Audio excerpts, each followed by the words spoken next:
Bueno, un placer estar aquí otro año más. Bueno, para mí es la segunda vez que estoy aquí con mis compañeros de equipo, Sergi y Nicolás Betancourt. Y nada, hemos venido aquí porque, bueno, para ser sinceros, somos unos frikis de la inteligencia artificial. Trabajamos en el departamento de I+D y Nico sabe bien que a veces estoy hasta las tantas de la noche mirando cosas de inteligencia artificial, modelos y novedades.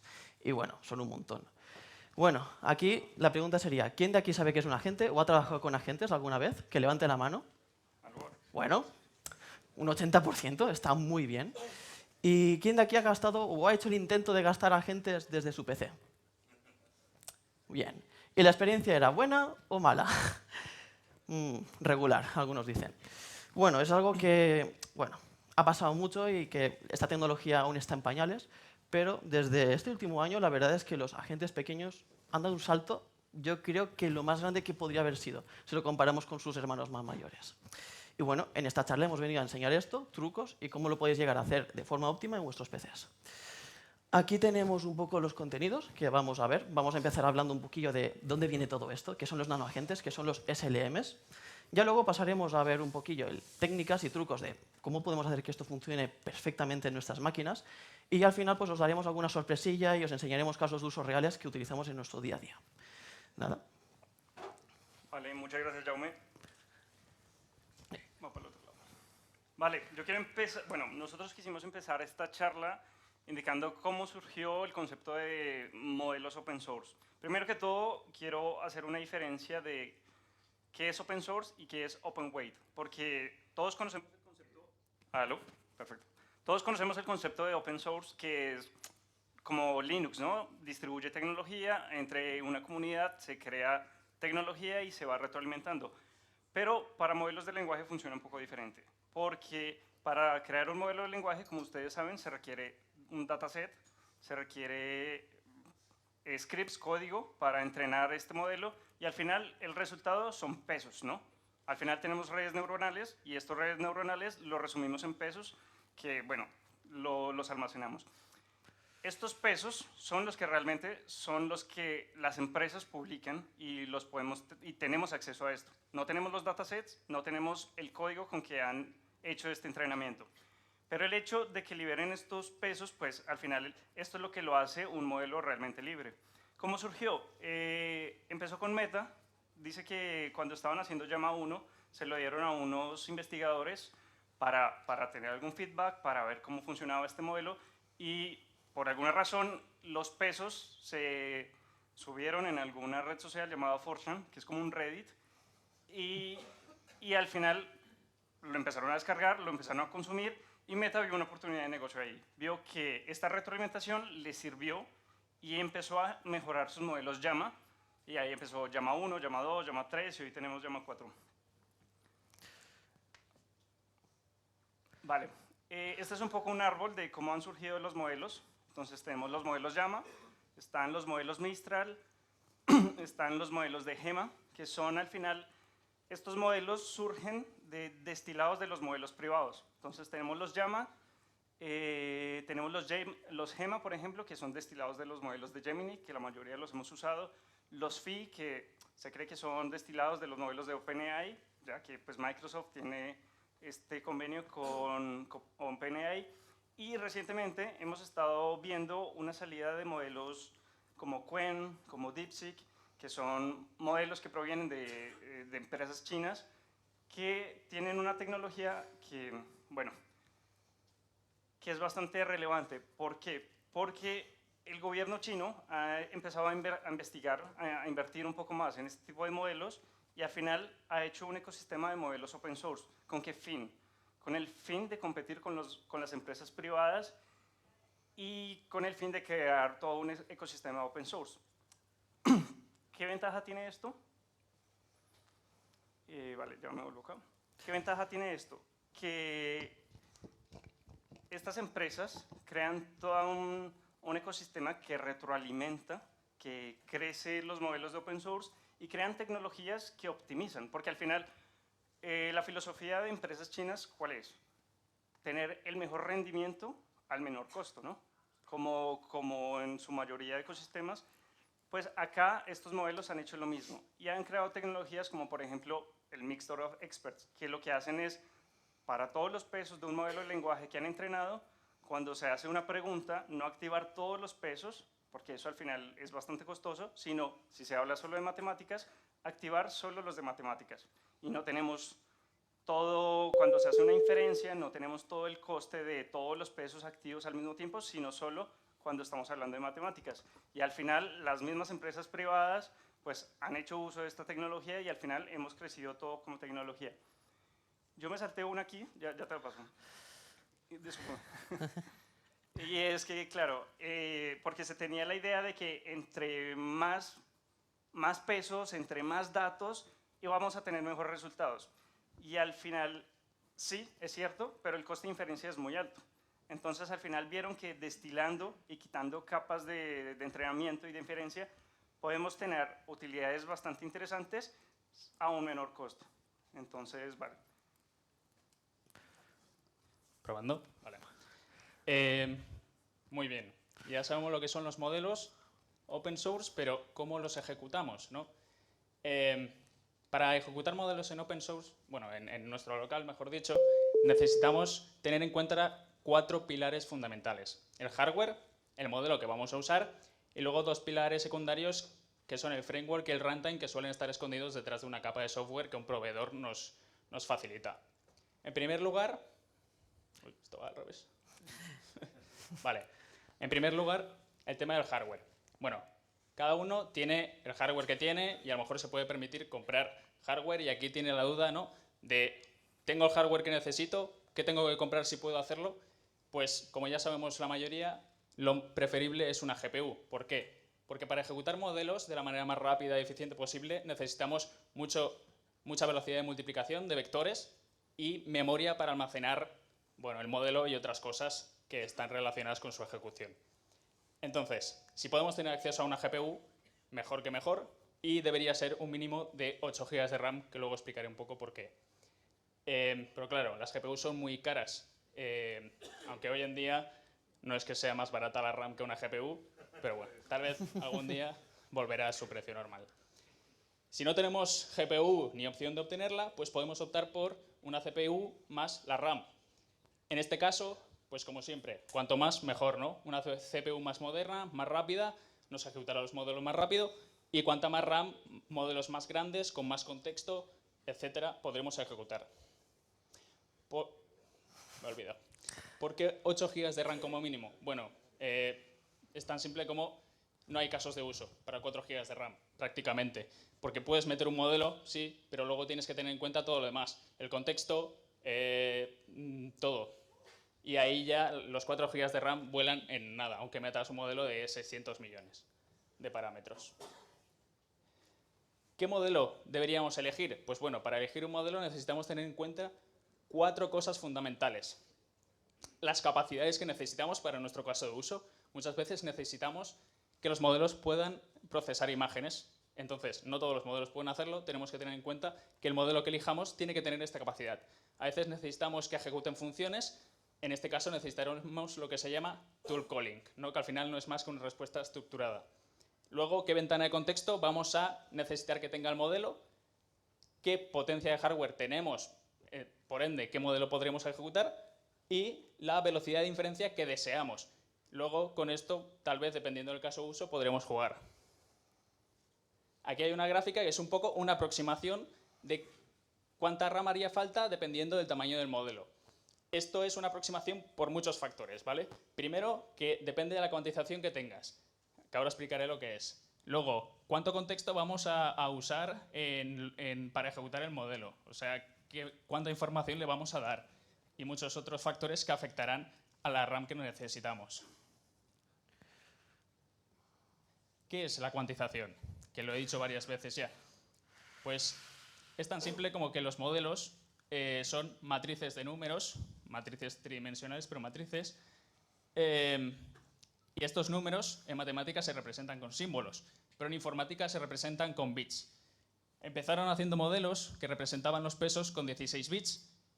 Entonces, cada peso, en caso de 8.000 millones de parámetros, cada parámetro tendría 16 bits. Pues dijeron, vamos a reducir este número de bits, vamos a representar los números con menos precisión y a cambio de un poco de pérdida de de rendimiento, pues obtendremos una reducción de memoria. Y efectivamente así fue. Reduciendo el número de bits con el que se representaban los números, consiguieron, con algunos ajustes, perder muy poca precisión y disminuir la memoria necesaria para ejecutar los modelos. Normalmente se usan 4 bits. Si veis Q4, eso significa que está cuantizado a 4 bits. Esto, bueno. No, lo que he dicho. Aquí podemos ver una gráfica un poco de qué impacto tiene la cuantización. Un modelo de 70 billones ocuparía 140 gigas con 16 bits. En cambio, con 4 bits ocuparía solo 35 gigas y la precisión se vería muy poco afectada. Aquí tenemos una representación gráfica con una imagen de qué pasaría si cuantizáramos, representaríamos con menos nivel de detalle la misma imagen. Como vemos, a partir de un Q4, la imagen ya es bastante nítida y a medida que aumentamos la precisión, no mejora mucho la nitidez de la imagen. Sin embargo, si nos vamos a cotas más bajas, ahí sí que ya es no inapreciable, pero perdemos muchísimo detalle y aquí ya empezaría a afectar al rendimiento de los modelos. Vale, ahora que hemos visto un poquillo, pues bueno, qué son los modelos, cómo los podemos ejecutar, vamos a ver qué modelos os recomendamos para ejecutar en vuestro hardware. Aviso, warning, esto está para fecha marzo 2026 y seguramente en un par de meses esté súper anticuado, porque este mundo va demasiado rápido para muchos, la verdad. Pero bueno, aquí nuestras recomendaciones serían, si queremos escritura en español o en lenguas más occidentales, los modelos de Google, porque al final tienen mucho más conocimiento de cultura. Y por poner un caso, el otro día le pregunté qué era la Madalena, que es una fiesta típica de Castellón, que es de donde venimos, y se lo pregunté a estos modelos. Mistral y Gemma lo subieron. Los chinos pensaban que era el solsticio de verano, así que vamos mal. Pero bueno, Gemma para conocimiento general y escritura, para programación y para desarrollo más en local, los modelos de Mistral, que son de la empresa francesa, que bueno, seguro que habéis escuchado hablar de ellos, que son también modelos muy buenos en multidioma y en OCR principalmente. Luego ya si queremos el rey del OCR, tenemos a DeepSeek OCR, que si no lo habéis probado es brutal, le podéis pasar incluso cosas muy mal escritas y lo transcribe, es flipante la verdad. Y por último, para tool calling y lo que es más programación, más técnico y científico, Qwen. La verdad es que Qwen ahora mismo está arrasando en el mundo de los modelos pequeños, porque han hecho magia negra o algo y han comprimido un montón de conocimiento en unos pocos gigas. A veces pienso que son más listos que yo. Pero bueno. Vale, tenemos los modelos. ¿Y cómo podemos hacer esto sin tener que hacer 50.000 cosas y setups y CUDA, que la verdad instalar eso es un horror? Pues aquí tenemos dos herramientas típicas que, bueno, seguro que habéis escuchado hablar de ellos, por lo menos de Oyama, que es la más famosa, creo yo. Al final Oyama pones una línea de comandos y pones Oyama run, llama 3. Fin, ya tienes el modelo ejecutándose en tu máquina. Pero si ya queremos algo un poquito más visual, que nos guíe más y que también pues, nos dé las mismas ventajas que Oyama, tenemos a LM Studio, que es una herramienta que nosotros estamos utilizando un montón porque ya viene integrada con Hugging Face. Entonces puedes descargar los modelos, tienes un buscador y te da también ayuda para evitar que tu PC explote mientras estás haciendo esta inferencia. Y nada, vamos a verla, que la tengo aquí instalada. A ver. Aquí tenemos, no sé si... No, un momentito, que tengo que salir de la presentación para que esto se vea. Vale. Creo que está en la pantalla de arriba, eso va a ser divertido. A ver, vale, pues voy a intentar hacer el acto de ver esto. Vale. La UI que tenemos aquí, digamos que es bastante sencillita. Os puede recordar a ChatGPT. Y aquí tenemos los modelos que yo tengo instalados, que, aviso, son muchos, porque me encanta mucho el trastear con estas cosas.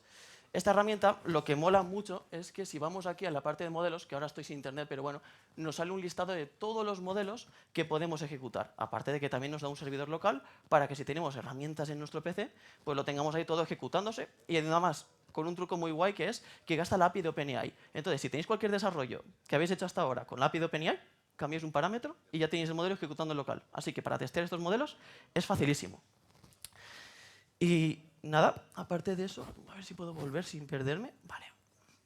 Aparte de eso, también hemos hecho una pequeña demostración de que estas tecnologías son súper accesibles. Y en este caso, mi compañero Nico lo va a mostrar. Sí, aló. Bueno, acá hicimos una pequeña demo en un par de días que montamos. Cogimos el modelo, en este caso Ministral, que es de 3 billones de parámetros, le pasamos una factura y él se encarga de estructurar y de extraer toda la información. Es decir, 3 billones de parámetros y ya podemos hacer un OCR perfecto. Entonces, y ya con eso, ya es la imaginación el límite, ¿no? Ya podemos hacer dashboard, podemos hacer análisis, podemos hacer estadística, todo esto con un modelo de 3 billones de parámetros. Es decir, este modelo perfectamente podría ejecutarse en mi móvil, que es de 8 gigas, como el de cualquiera acá, yo creo, o de 16 podría ser, y podríamos tener este tipo ejecutándose en local.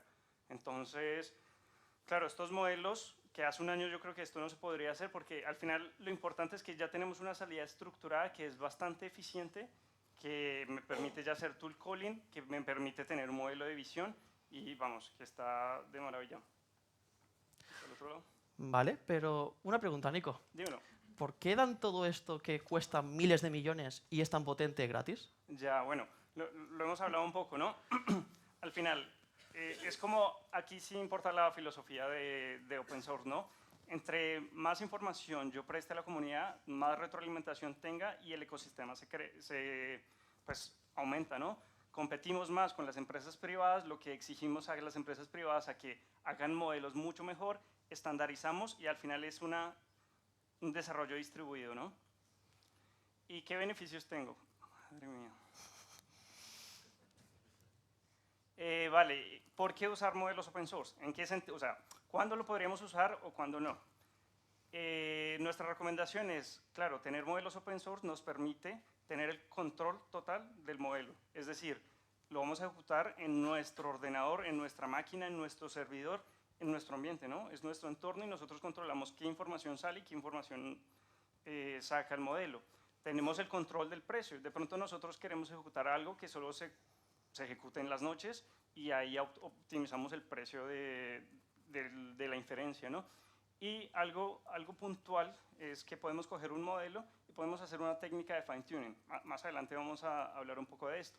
Que el ejemplo creo que más claro y más grande es como MedGemma, que cogieron Gemma 3 y lo especializaron en documentos médicos. Entonces ya tenemos un modelo que es de, creo que es de 8 billones, no me acuerdo. 7. Es de 7 billones y es especializado en temas médicos, que lo están usando mucho pues en este ambiente.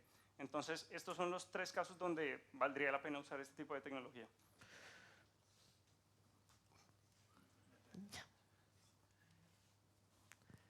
Vale, pues ahora que hemos visto ya un poco los modelos de dónde vienen, cómo los podemos ejecutar, vamos a los agentes, que al final es el punto principal de la charla. Bien, ¿cómo podemos hacer que estos modelos tan pequeñitos, que bueno, los podemos llamar pequeños genios, pues hagan su tarea, que sería pues, automatizar carga de facturas, procesamiento de datos a gran escala, consultar qué día va a hacer hoy, o ejecutarse en nuestro Open Cloud para que nos hackeen? Pues en este caso, ¿qué tenemos que tener en cuenta? El contexto. El contexto es clave. Aquí hablamos dentro del campo del Context Engineering. Al final estamos jugando con muy poquita memoria RAM. Entonces, al final nos sentimos como los primeros desarrolladores que trabajaban con buffers de 8 bits y muy poca memoria. En este caso, pues es esa sensación muchas veces. Luego, la arquitectura, que es cómo se estructura el modelo y cómo se estructura su flujo de ejecución. Esto es clave para hacer que sean fiables. Y por último, el prompting. El prompting, bueno, como todo, es clave para el mundo de los LLMs. Y más en los SLMs, que les tienes que guiar casi como si fuesen un... Bueno, les tienes que coger de la mano muchas veces. Vamos a empezar por el contexto. El contexto es una ventana que tenemos que repartir. Es como, pues eso, un termómetro. Una parte tiene que ir al system prompt, obligatorio, porque si no es el modelo, seguramente se nos va a poner a hablar en chino y no va a hacer ni caso. Otra parte es el body. El body es, digamos, como su espacio de memoria, donde él va escribiendo todas sus cosas, los tool calls, vamos, toda esa parte. Y luego está el output, que muchas veces se nos olvida. El modelo tiene que escribir en algún sitio, y eso es en su memoria. Entonces, nosotros tenemos que estar jugando con esto para evitar que nuestro agente pues, se le vaya a la olla o se ponga a repetirse infinitamente porque se ha olvidado de lo que estaba hablando. Entonces, ¿cómo podemos hacer que este contexto se mantenga de forma eficiente? Aquí es donde entra el Context Engineering. Como no, le ponemos engineering a todo, así que el contexto también. ¿Qué consiste el Context Engineering? Pues es el estudio de este contexto y las técnicas que podemos aprovechar para evitar que el modelo pues, se le vaya a la olla, haga lo que nosotros queremos y vaya bien. ¿Qué tenemos que hacer? Bueno, pues hay diferentes trucos, más destructivos y menos destructivos. El más destructivo, el cropeo. Es decir, ¿estás hablando y no queda más contexto? Pues memoria fuera. ¿qué va a pasar? Esto es útil, por ejemplo, en los casos en los que no tenemos suficiente contexto y la tarea no es crítica, es decir, a lo mejor es un único paso, como la carga de facturas que hemos enseñado antes. Pero, ¿y si tenemos conversaciones o análisis de investigación de datos? Aquí es donde se complica un poquito la cosa, la verdad. Aquí es donde entraría, por ejemplo, las técnicas como el resumen de contexto. El resumen de contexto es costosa, ¿para qué mentir? Y consiste en, tenemos, por ejemplo, un índice. Tenemos un 30% de tokens reservado para resumen y el 40% para body.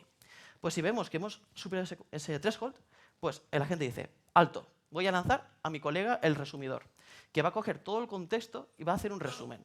De nuevo, el resumidor tiene que a lo mejor también tener su ventaja de contexto, y esto es un problema que va haciéndose infinito, pero bueno, digamos que él va a tener que ir troceando lo que tú le has pasado, haciendo mini resúmenes y unificándolo todo en un resumen general, que es lo que nos permite, pues eso, hacer que la ventana de contexto, si queremos esperar un poco, se compacte y que sea, de nuevo, el agente funcional. Y ya por último tenemos la más avanzada y la más delicada, que es el cherry picking. El cherry picking consiste básicamente en tenemos el contexto, tenemos las cosas que nos interesan y las cosas que no nos interesan. Entonces, de forma inteligente, vamos eliminando partes que sabemos que no nos pueden utilizar, y pues las quitamos, otras las resumimos y otras las convertimos como una especie de rack para ir buscando en el contexto de forma inteligente. Esta es muy dinámica y podríamos hacer otra charla nada más de esto, pero digamos que es la que para los casos más empresariales y los casos de uso más reales, pues tenemos que terminar haciendo muchas veces. Sobre todo cuando trabajamos con contextos de 8.000, 10.000, 16.000 tokens, que para hacer un poco el símil, era cuando sacaron la primera versión de ChatGPT hace ya 3 años, o 4, no me acuerdo, bueno, más o menos por ahí. ¿Vale? Madre mía, qué lío. Voy a terminar así hablando. Vale. System Prompt. ¿Cómo diseñar un buen System Prompt para modelos pequeños? Hay ciertas diferencias con los modelos grandes. Como por ejemplo, tenemos que ser explicativos, pero al mismo tiempo concisos. ¿Qué significa? Debemos darle muchos detalles para que se comporte de cierta manera, que sería definir un flujo de trabajo, pero al mismo tiempo tenemos que ser lo suficientemente concisos para que no se maree, porque al final estos LLMs pues, pecan un poco de no tomar buenas decisiones. Entonces, tenemos que tener en cuenta estas dos cosas. Luego, técnicas que funcionan muy bien para los SLMs y también para los grandes. Definir ejemplos en el System Prompt. Es decir, si te preguntan esto, responde esto. Y aunque no le pregunten esto, él ya infiere un poco cuál es la forma de proceder y en otra pregunta que le pregunten algo totalmente distinto, va a comportarse un poco de la misma manera que en el ejemplo. A lo mejor coge el mismo tono, coge el mismo, yo qué sé, forma de expresarse, y eso nos puede ayudar mucho. Luego, incluir ajustes o tips de ejecución. Esto es básicamente cuando queremos perfilar un poco las respuestas del LLM. Aquí tenemos un ejemplo en el que los tips son pues, títulos cortos, resúmenes explicativos y con gancho. Aparte de estas cosas que os he mencionado, también estaría muy bien usar este marcado. Este marcado se llama XML, la mayoría lo sabremos, y es mucho mejor que el Markdown para los LLMs y SLMs porque les permite saber dónde termina cada sección, no solo dónde empieza. Además, como veis, aparte del flujo que tiene que seguir, los ejemplos y los tips, también está bien ponerle una personalidad, porque digamos que seteamos un poco la forma en la que se va a comportar y haremos que pues, se comporte como un experto en matemáticas, un experto en programación o lo que sea, y esto mejora, está demostrado que mejora el resultado. Aquí tenemos una pequeña demo de... ¿no veis? Bueno, ya está, da igual. A ver, ¿lo puedo parar yo? Creo que no. Bueno, esto es una pequeña demo de un método de optimización de prompts. Básicamente, lo que hacemos es coger un modelo pequeño, le damos un prompt inicial que puede ser absurdo, como letras random, cogemos un modelo grande que va a evaluar el resultado y le va a poner una nota. Entonces, tenemos un dataset de preguntas-respuestas y lo que hacemos es iterar sobre este dataset, preguntarle al LLM pequeño, esperar la respuesta, luego el grande valora esta respuesta y seguidamente, dependiendo de esa evaluación, otro LLM o el mismo que ha hecho la evaluación refactoriza el prompt inicial del modelo pequeño para mejorar el resultado. Y así vamos, iteración tras iteración, mejorando el resultado hasta que tenemos un prompt final muy mejorado. Creo que no lo habréis podido ver, pero el prompt inicial era literalmente ASD, las 3 primeras letras que cogí, ¿vale?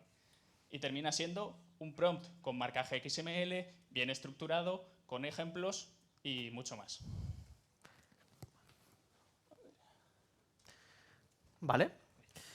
Pues ahora llegamos a la última parte, que es la que sería la arquitectura. Y esta es la parte más crítica a la hora de diseñar un Small Agent, porque al final es lo que va a condicionar su funcionamiento. Aquí supongo que la mayoría conocéis la arquitectura React, que es acción-reacción. Es la arquitectura que gastan, por ejemplo, ChatGPT, Cloud Code, vamos, casi que el 90% de la industria gasta esta porque es efectiva, es dinámica y se adapta al flujo conversacional. Pero recordemos, los SLMs no son tan listos. Además de eso, lo que suele pasar cuando les haces una arquitectura React es que cada tool consume contexto. Y conforme vas metiéndole más cosas, al final el SLM no puede más. Y tiene mucha latencia, se suele equivocar y no es tan preciso. Aquí, otras arquitecturas que en su momento, en las épocas más iniciales, eran más para los Big Brothers, que serían los LLMs grandes, serían los grafos de ejecución, que, bueno, cualquiera ha hecho el típico grafo de decisiones de ¿me estás en casa? Sí, pues entonces haz esto. Pues es ese tipo de diagrama, pero dinámico. Y el que decide si es un sí o un no, o qué rama tomar, es el SLM. Entonces, el SLM empieza, dice, vale, el usuario me está pidiendo información bancaria. ¿Sí o no? Vale, pues por aquí. ¿Que no? Pues voy por aquí. ¿Qué ventaja nos da esta arquitectura? Nos da control, mucho control. Porque los SLMs se van por las ramas. Entonces, de esta forma, podemos hacer que ellos vayan tomando decisiones y tenemos un árbol de decisión que hasta ahora era el típico formulario aburrido y ahora lo hace un LLM por nosotros. Aparte, estos nodos pues, pueden hacer procesamientos específicos, como consultas en una base de datos, RAG, generación de imagen, OCR. Es decir, nos da mucho control y mucha flexibilidad para crear un flujo determinista y controlado. Y ya en el otro lado de la carta tenemos los orquestadores. Estos también se están haciendo muy populares entre los LLMs. Por ejemplo, hace poco Cloud Code metió lo que son los sub-agents, que al final es un poco este concepto, bastante más avanzado, pero bueno, que consiste en, tenemos el director de la orquesta. Este director de la orquesta, digamos que es el que va dando órdenes. Entonces, por ejemplo, el director es experto en dirigir, vamos, como en cualquier empresa. Entonces, él sabe a quién tiene que recurrir para hacer cada cosa. Pongamos que tenemos una tarea de búsqueda de, pues yo qué sé, documentación en una base de datos que pues, es de tipo grafo. Pues entonces el director no tiene ni puñetera idea de cómo buscar eso. Entonces va a buscar a su compañero y le dice, compañero, busca esto, por favor. El compañero puede estar 5, 10, 15 minutos con su ventana de contexto aparte, haciendo sus consultas, y cuando termina le da la respuesta. Ventaja, ventana de contexto. Nos estamos ahorrando un montón de tokens, porque la ventana de contexto es por tarea. Cada uno de sus subordinados, cuando acaba la tarea, se olvida de todo. Y además, otra ventaja que nos da es la escalabilidad. No tenemos que hacer muchas tool calls, porque a lo mejor ponemos 4 expertos y cada experto ya tiene su nivel jerárquico de tareas. Entonces, esta arquitectura es la que a día de hoy está cogiendo mucha más fuerza en los SLMs y la verdad es que es muy potente. Jaume, pero espera, un momento. ¿Tú crees, devuélvete un poco al anterior, yo creo que, ¿tú crees que podemos comparar que una arquitectura de modelos pequeños lo podemos comparar con la eficiencia o con las respuestas de un modelo grande, un Opus 4.6? Bueno, Opus 4.6 es un grande, la verdad. Pero bueno, mira, voy a poner la mano en el fuego. Diría que sí. Porque al final estos flujos son flujos que le hemos puesto mucho cariño. Es decir, a Opus 4.6 le dices, hazme la contabilidad de Hacienda. Y seguramente te la haga. A un SLM, no, ni de broma. Pero si nosotros nos ponemos a hacer grafos de pasos y controlarlo todo mucho más, es decir, lo que nos gusta a los programadores, controlar las cosas, pues de esta forma sí que podríamos llegar a hacer que un Small Agent haga este flujo, automatizándolo, con más trabajo por nuestro lado de desarrollo y de testeo y todo esto, pero al final llegando a un resultado que sería equivalente por seguramente una milésima parte del coste que te habría costado hacerlo con Opus. Entonces, mi respuesta sería depende, pero en muchos casos sí. Vale, y ahora ya, como extra, vamos a hablar del fine-tuning. El fine-tuning es una cosa que, bueno, en el mundo del deep learning es el día a día, porque al final los modelos muy grandes son caros de entrenar y el fine-tuning nos permite hacer que esto sea mucho más barato. Y en los LLMs no iba a ser menos. ¿Cómo vamos a hacer fine-tuning? Pues primero, lo más crítico y lo más caro, los datos. Tenemos que tener una buena muestra de datos de la tarea que queremos hacer. Aquí nuestro consejo es destilar. Es decir, destilar, que hemos dicho varias veces que es un proceso muy común, consiste en, por ejemplo, pillar un modelo grande y hacer un dataset de preguntas. Él va dando respuestas y ya tenemos como las respuestas que nos daría idílicamente ChatGPT o Opus o quien sea. Estas preguntas y respuestas autogeneradas, que pueden ser 5.000, 5.000, ahí depende de nuestra cartera, la verdad, pues lo que vamos a hacer es utilizarlas para entrenar un SLM, por ejemplo, un modelo de 0,8 billones, que pensaríamos, ¿cómo puede ser un modelo que pesa menos de 1 giga inteligente? Pues con un fine tuning y con una tarea muy específica, la verdad es que son una maravilla. Entonces, lo que hacemos es, cogemos un modelo, pero lo congelamos. Aquí lo que suele hacerse mucho es una técnica que se llama LoRa, que consiste en, cogemos una matriz de pesos, que son estas, lo que se le suman las neuronas cuando hacemos las operaciones, y esta la ponemos en ciertas capas, elegidas de forma estratégica. Esto nos permite reducir una barbaridad la cantidad de parámetros que tenemos que entrenar, porque a lo mejor entrenamos una milésima parte de lo que sería el total del modelo, pero los resultados, que ya está demostrado, son equivalentes a un fine-tuning completo, más o menos. Entonces, es una técnica muy potente y que nos permite hacer un fine-tuning, por ejemplo, de un modelo de 100, 200, 300 billones por 100, 200 euros. Es decir, nos reduce mucho el coste y es algo que, si lo hiciéramos del modelo completo, pues escalaría a por 10 o por 20 el coste de entrenamiento. Las herramientas que recomendamos para hacer esto sería Unslot, que la verdad es que son unos cracks, el estudio de, bueno, el laboratorio de Unslot, porque han conseguido hacer entrenamientos con reducciones de casi el doble de RAM de lo que te costaría hacerlo con los pesos completos, porque bueno, hacen técnicas de optimización, cuantización, etc. Luego tenemos los modelos Gemma, que la verdad es que Google ha hecho un gran trabajo haciendo un modelo que desde su base ha sido entrenado con una precisión de 4 bits, lo que nos hace que sea muy fácil de entrenar y además muy barato de hacer inferencia. Entonces, ya luego por último, como no mencionar a Hugging Face, que la verdad es que también son una maravilla en cuanto a herramientas, comunidad y eso, y que también han sido grandes propulsores de esta comunidad open source de LLMs. Entonces, con estos tres, la verdad es que hacer entrenamientos de estos modelos es tan fácil como abrir un notebook de Jupyter Colab, pasar los datos y descansar. Es decir, es muy fácil. Y nada, ahora ya antes de acabar, como extra, vamos a enseñaros varias aplicaciones que, bueno, mis compañeros y yo hemos hecho para nuestro día a día, porque muchas veces en el día a día en una empresa pues nos llegan reuniones, documentos, etc. Entonces, haciendo SLMs y sin tener que mandar datos que son confidenciales a la nube, pues hemos montado estas demos. Esto primero es muy sencillo. Hemos usado Llama como backend para servir los modelos y hemos hecho un rack, ¿vale? Un rack normal, pero con modelos open source. Aquí se ve la ingesta de los documentos, se extraen batches, muy sencillo, por número de caracteres, creo que fue. Y luego pues tenemos un chat en el que podemos consumir nuestra documentación, ¿no? En este caso estoy usando un Qwen 2.5 de 600 millones de parámetros, es decir, menos de 1 billón. Y una pregunta sobre la documentación que la acabo de cargar, que eran 40 y pico páginas de PDF, me la responde correctamente. Bastante lento, el vídeo está cortado, ¿vale? No os voy a mentir, esto es algo negativo. Si nuestro PC no es una bestia, pues un modelo con tanto contexto irá despacio. Pero bueno, es un caso de uso que al final es interesante conocer. Vale. Y a ver. Y bueno, otra de las demos que tengo, otra de las herramientas que me hice para mí, porque como hemos dicho, me paso muchos días hasta las tantas de la madrugada viendo artículos y cosas de IA, es este sistema de resumen de artículos. En este caso estoy utilizando el Qwen 3.5 de 4 billones para analizar, extraer, etiquetar y pues buscar de forma autónoma documentación de lo que me interesa. Aquí, como me molan mucho los grafos, también puse grafos porque, ¿por qué no? Porque también nos permiten estructurar información de forma mucho más concisa y para este tipo de modelos les permite hacer una exploración muy chula, que es que van moviéndose entre los nodos y te dan respuestas, pues la verdad es que muchas veces mucho más precisas que un RAG normal. Y todo esto con un modelo local y que extrae toda esta información, los etiqueta, busca relaciones, es decir, todo se hace en cosa de unos pocos minutos. Y aquí, pues por ejemplo, ya puse, pues ya que hacemos agentes para todo.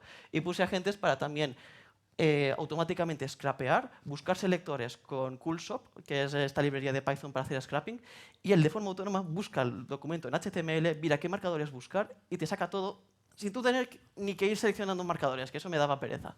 Y la verdad es que es una herramienta, pues bueno, que para mi día a día es muy útil. Muchas veces mi PC se empieza a hacer como que va a explotar, pero bueno, eso lo hace una vez cada 2 días, así que tampoco hay mucho problema. Vale. Bueno, para finalizar, bueno, ya hemos visto cómo a Jaume le gusta tanto los LLMs y cómo le encanta todo este mundo. Bueno, nosotros también realmente. Y bueno, el mensaje que queremos dar al final es no perder de vista los modelos open source, los modelos pequeños que al final dan resultados bastante importantes, seguir creando y seguir creciendo en este ecosistema de modelos open weight, jugarlo, se pueden conectar con cualquier IDE, se pueden conectar y podemos hacer, digamos, tenemos proyectos de revisión de código por medio de modelos open source, todo se mantiene privado, todo se mantiene dentro de nuestro ecosistema. Entonces, pues nada, es un poco como, creemos que el futuro de los modelos open source va a crecer este año. Hay un proyecto bastante interesante que hablábamos que se llama Jimmy Chat, lo pueden buscar por internet, y es un modelo que básicamente se ha impreso Gema 3 directamente dentro del chip y la inferencia tiene como 17.000 tokens por segundo, básicamente, de respuesta. Entonces es supremamente rápido y vale, yo creo que en un futuro podemos tener móviles que le han impreso los modelos, los pesos directamente en nuestro móvil y pues va a ser súper rápido. Entonces, vale, no perder de vista esto. Nada. Muchas gracias por venir y nada, ya sabéis, el secreto no está en el modelo, está en la orquestación y cómo gestionamos los datos. Y bueno, ya como más de resumen, pues recordemos que un buen orquestador, agentes especializados y bueno, saber qué es lo que queremos resolver es la clave para que estos agentes, aunque tontos, hagan sus cosas bien. Muchas gracias. Gracias.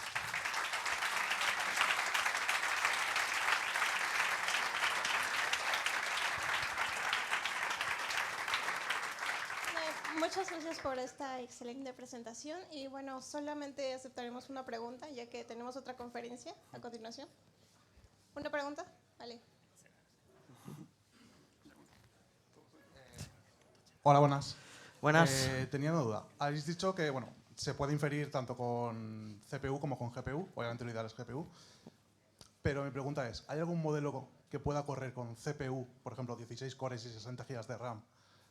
Porque un VPS me da eso por 2 duros. ¿Que me sirva para procesar facturas bien?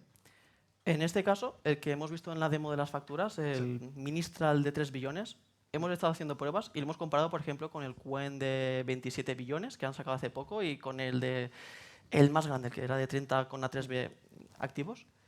Y el de 3 billones les hacía, vamos, les dejaba en el polvo. Era brutal. Es decir, este modelo es muy bueno, Sí. ocupa muy poca RAM, porque creo que la ejecución de 3 billones era pues eso, unos 4 o 5 gigas. Y en CPU, en este caso, lo que tú comentas, procesamiento de facturas, es algo que no te importa que es instantáneo. Puedes dejarlo y que tarde 5 minutos si te hiciera falta. Claro, esa era mi pregunta. Primero, si era factible algún modelo y sobre cuánto tiempo más o menos de media habéis probado. Por ejemplo, mi referencia es, yo tengo un Mac M1 de 16 gigas y con el Ministral 3 tardaba 20-30 segundos la extracción. Pues es bastante rápido, porque te digo, yo actualmente en la empresa en la que estoy hemos probado distintas opciones, ¿vale? Actualmente nos hemos quedado con la que da mejor resultado, que es un uso intermedio entre Amazon TextExtract y OpenAI, y en procesar una factura tarda entre 1 y 3 minutos. No sé qué decir. O sea, Sí, el coste se dispara bastante, ¿eh? Sí, la cosa mejora mucho. La verdad es que es lo que comentábamos. Los módulos pequeños, hace un año es que, bueno, mucha gente lo probamos y dijimos, ostras, esto es una basura, esto va fatal. Pero es que este último medio año, la verdad es que han dado un salto, es que es brutal. Ahí os animamos a todos los que estáis aquí a probarlos, porque es que en serio, yo llegué al otro día a ejecutar el OpenCloud con 4 billones y funcionaba, con tool calling, con el skill, con todo. Era bastante interesante, la verdad. Vale, pues muchas gracias. A ti. a ti. Vale. Vamos a aceptar una pregunta más. ¿Una pregunta más? Vale.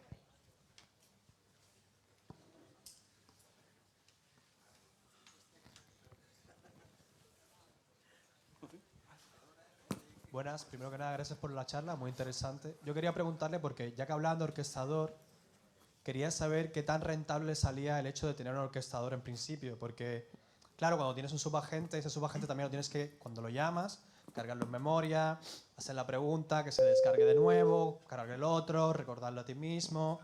¿No te sale hasta cierto punto más rentable llamar tú directamente al subagente si ya sabes que quieres hacer una pregunta de programación a nivel de coste, tanto de tiempo como de energía de tu propio ordenador? Sí, efectivamente tiene su coste En tu caso, si dijéramos tenemos preguntas directas, sí, podríamos llegar a gastar el subagente directamente, pero en las genéricas siempre está bien tener esta orquestación. Suele añadir un poco de latencia, pero hay diferentes trucos para evitar que para evitar que sea tan lento. Por uno sería el streaming de tokens, es decir, nosotros podemos hacer streaming, entonces cuando se redirige tú sigues streameando el subagente y muchas veces de esa forma pues da el pego de que te está respondiendo rápido. Otro truco que suele haber es con las nuevas versiones de Llama C++, que es el motor de todas las herramientas que estamos gastando, nos permite ejecución en paralelo, sin perder rendimiento. No sé, también han hecho magia negra en su equipo, pero con pocos recursos yo he llegado a tener mi analista de noticias ejecutando 5 ejecuciones en paralelo de análisis y todo. Entonces los subagentes con esto son mucho más viables, porque puedes lanzar incluso 3 explorando cosas y darte un resultado de forma muy óptima. Más o menos en cuánta RAM.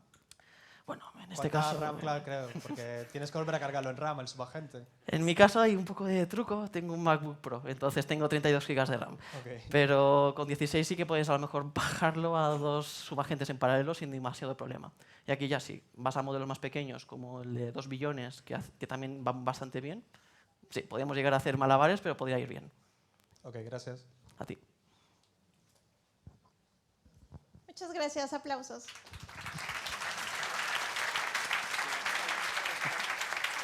Gracias.